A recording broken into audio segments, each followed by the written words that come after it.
Sound Cartel. Australia has no shortage of smart ideas, talented entrepreneurs or innovative businesses, but turning innovation into long-term growth and productivity remains a core challenge. In this week's episode, Kate Whitehead from Avant Group explains why the Research and Development Tax Incentive remains one of the most important tools available to Australian businesses, and what the proposed changes could mean for innovation, investment and Australia's slowing economy. Then, leadership expert Kylie Paatsch explains why so many businesses are struggling with low ownership and disengaged teams, despite investing heavily in engagement strategies. From Sound Cartel, I'm Grace Jennings-Edquist, and this is Business Essentials.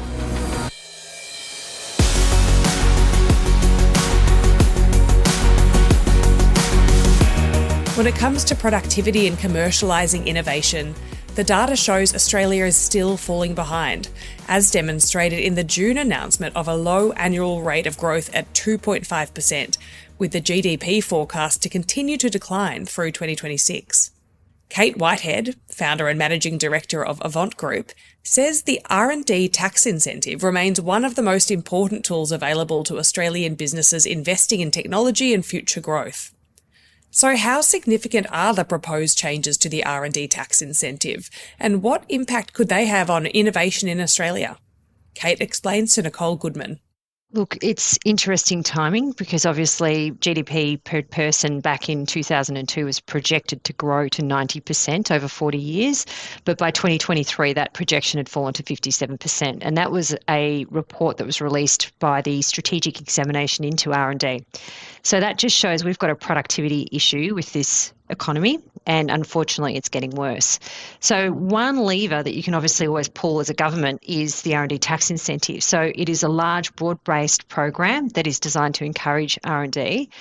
And look, some of the levers being pulled are positive, but then some of them are also negative. So proposed changes have included things such as raising the refundable offset to companies with a turnover under $50 million, which is great because a lot of global companies, when we're looking at turnover and refundability, it aggregates their global turnover. So at least then that means it should hopefully encourage more investment domestically into R&D. But one of the big problem areas is this cap to 10 years of refundability. So if an organisation is over 10 years old, they will no longer be able to avail themselves of the refundable offset. So that's going to have a strategic impact on where businesses decide to do R&D. But more so, it's actually really problematic for businesses which R&D cycles take longer than 10 years, such as biomed. So those organisations rely on the R&D tax incentive to keep them funded. So without having a refund event at the end of that 10-year window, they just won't make the investment domestically. Holistically, I think R&D is a lever, but it's not the only lever. There really needs to be more broad-based tax reform in order to encourage more domestic investment in Australia. And unfortunately, I feel that the budget probably fell flat of that. Australia has historically struggled to commercialise innovation at scale. How important is the R&D tax incentive in closing that gap? So look, it is important, and Australia at the moment unfortunately ranks 105th out of 145 nations in the Harvard Economic Complexity Rankings. So we're actually sandwiched in between Botswana and the Ivory Coast. So what that says is that our GDP is really from digging stuff up and exporting it. It's not actually from value-added activities. So we really need to be encouraging activities that value add to the economy domestically in order to close that gap. Overall, I feel that, unfortunately, as I mentioned earlier, the budget's not quite hitting that mark.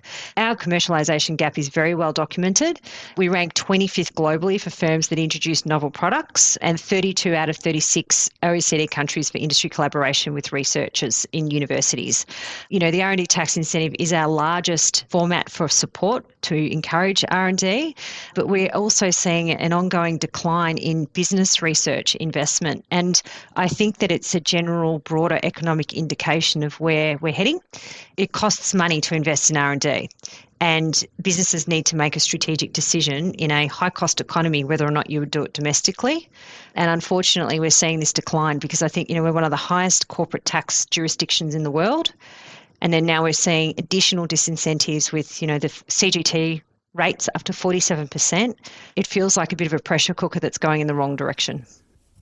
And of course, if we talk about the risk of increasing complexity around eligibility and compliance, this can also discourage the very businesses that the policy is trying to support, right? That's exactly right. So 86% of the applicants elect to use a research and development tax incentive advisor. The legislation is so complex that most accounting practices don't advise on it either. So there are specialist firms such as Avant Group that exists purely to deal with this complex legislation. And every time something gets tweaked and changed, it adds to the complexity. It doesn't decrease the complexity. And we've seen that with these changes that have been proposed. And the other thing is that it's a dual administration. So it's administered by two separate government departments, being DISA and the ATO, again, adding more complexity. It's not a simple program, unfortunately. Kate, if innovation is ultimately the engine of long-term productivity growth, are we investing seriously enough as a country? I think no, and the numbers are pretty unambiguous. Our productivity growth is at a 60-year low. Business R&D spending is falling, and it's roughly half of that of our peer OECD counterparts. So that is, as a combined data, just saying that we're definitely not doing a good job of it. Total government R&D investment is up in nominal terms, but as a share of GDP, it's barely moved. So that's showing that Australia is not a country that's attracting investment for people to undertake R&D. We do have some really strong niche capabilities in certain sectors, such as the medtech sector. Clinical trials is a key area for us domestically in Australia, and it's one that we do a really good job of. But we're just seeing overall a lack of R&D expenditure across businesses more holistically. And, that is impacting our productivity, and it will have flow-on negative impacts on our quality of life, our quality of living over the next couple of decades. And the CERD report that was released, it really was a wake-up call saying we've got a problem. We need to change the dial. And unfortunately, we're just not seeing the policies at a broader perspective encouraging that. We're seeing them being pulled back. We're seeing caps changing. We're seeing refundability changing. It's coupled with capital gains tax implications. It does feel like a bit of a pressure cooker, unfortunately. And lastly, what do you see as the solution then to the issues around R&D? It's probably a few different things. So simplification, I think, is always pretty key when it comes to any amendments to tax legislation. And I know it's easier said than done. Of course, it's not an easy task trying to make these changes at a government level. But, the grandfathering of tax laws makes complication inevitable within the way that you interpret and you administer tax law. So Australia has really complex tax legislation.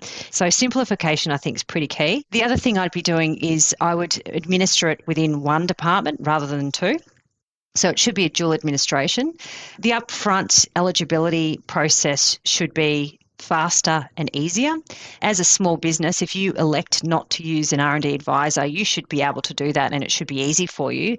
But to be able to interpret tax law and run the risk of penalties if you get it wrong seems a little unfair. So having an upfront process that would enable people to apply upfront for a quick eligibility check and just get a bit of a nod around, yep, this would comply with the legislation, I think that's pretty key, and it's a really easy thing to do. I would also decouple the global aggregated income for refundability. We've got clients that are subsidiaries of overseas companies, and their domestic revenue might only be $1 or $2 million, but the parent co in, say, the UK has domestic revenue over there of, say, $80 million, and that means they're not in a refund position. So what they do is then they weigh up their investment and say, well, should we be employing smart engineers in Australia to do the R&D, or should we be doing them domestically in the UK where it's a little bit easier because there's no real advantage? And we're seeing the R&D go offshore. So decoupling the revenue from global aggregated turnover, I think, would be pretty key because that will drive that investment. But I also think, as I said, it's one lever out of a bunch of levers that need to be pulled. Holistically, we need to be looking more broadly around how we encourage innovation across organisations. And R&D is one area, but the other things are looking at the CGT, looking at the corporate tax rates, even to the point of looking at employee tax rates as well. It does need a broad-ranged approach to the way that we tax in this country. That's my personal opinion, and I think that if we did that, it would certainly work well. We can model what we're doing in overseas counterparts as well. So you see models in, say, the UK, Canada, even in Germany with the Fraunhofer Institute, Catapult in the UK. They've got some really strong innovation and growth centre investments, and they're working really well at commercialising. So emulating and looking globally at what's working and putting that into the Australian jurisdiction is always another option that we could be looking at to encourage that broader investment. That was Kate Whitehead, Managing Director of Avant Group. If you're building a business, your reputation is everything, and a podcast can help build trust at scale and turn your expertise into authority. Sound Cartel's new Thought Leader package is designed for business owners who want impact without the overwhelm. So we handle the strategy, production and launch, while you can stay focused on what you do best. You can book your free 20-minute strategy call at soundcartel.com.au. Now to a problem many businesses are quietly struggling with. Despite investing heavily in engagement initiatives, many leaders still find themselves dealing with low ownership, poor alignment, and teams that just aren't stepping up. Leadership expert Kylie Paatsch says the issue isn't engagement, it's lack of connection. Her latest book, The Connect Effect, explores why so many engagement strategies fail to deliver real performance. Nicole Goodman starts by asking Kylie, why do so many engagement strategies fail to deliver real results? I actually think that engagement is the symptom. It's something that we measure. It's an output and an outcome. And what often happens is leaders will either experience engagement not happening, or perhaps if they work in a business where they have an engagement survey, they'll get engagement results and they'll see that they're not at the standard that they will like. And what they tend to do is then go and quickly react to engagement. So they'll throw out loyalty programs or rewards, or they'll brainstorm really quickly on this is what engagement is. We're not as engaged as we could be, so we need to throw this and we need to throw that at it. And what I often say to leaders is it's not engagement itself, that's just the outcome. It's what's sitting beneath that. And so usually it's a lack of trust and a lack of connection. Well, you talk about connection in leadership. What does that actually look like in practice? Yeah, so firstly, it's like how you relate, right, to the people that you are leading. I always say connection is a feeling. So it's about someone who works for you feeling like they matter to you and that you matter to them. And so in leadership, how you relate to others is first and foremost really, really important.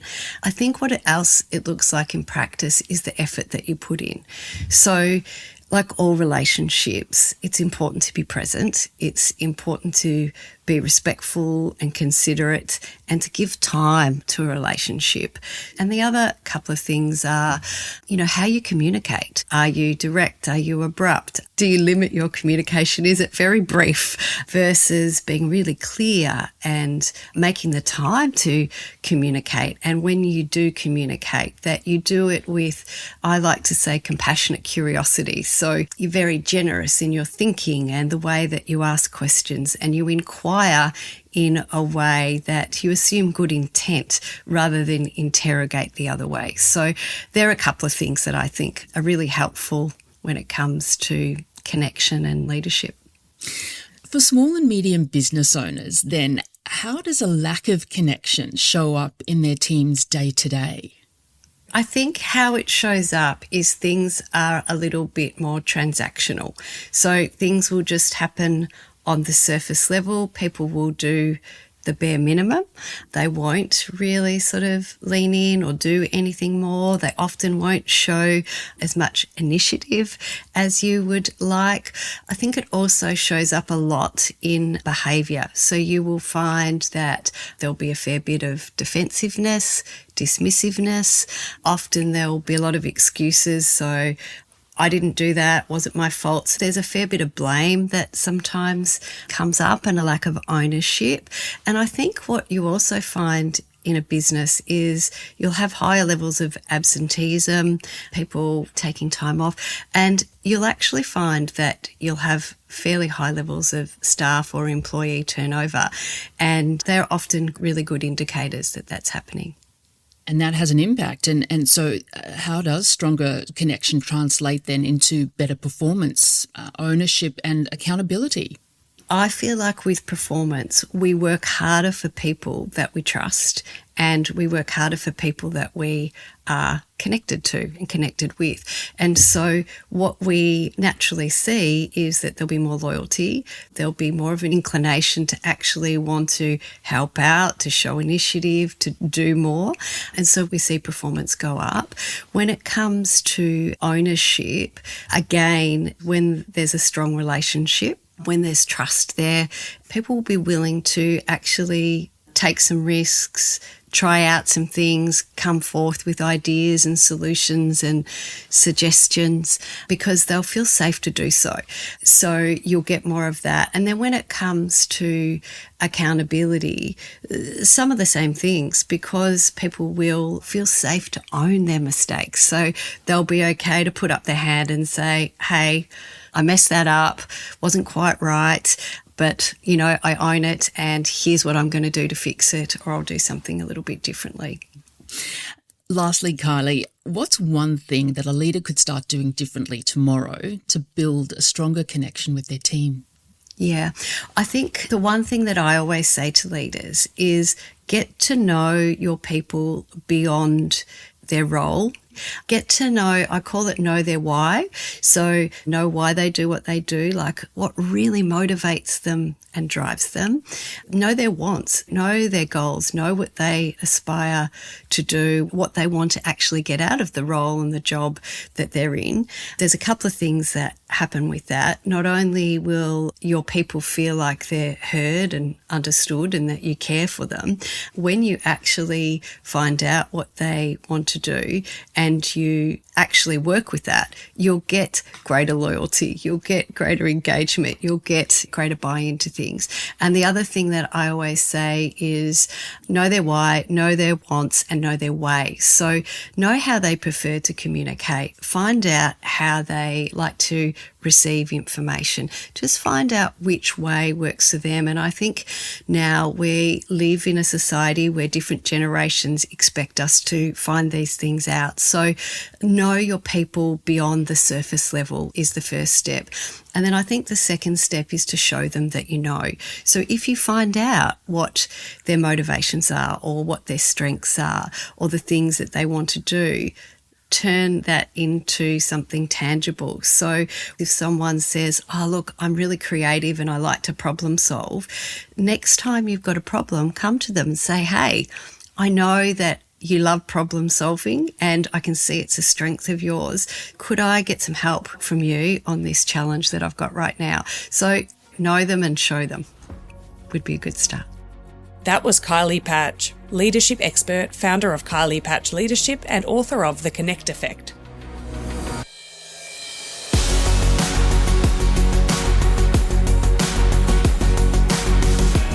Thanks for joining us for this week's episode.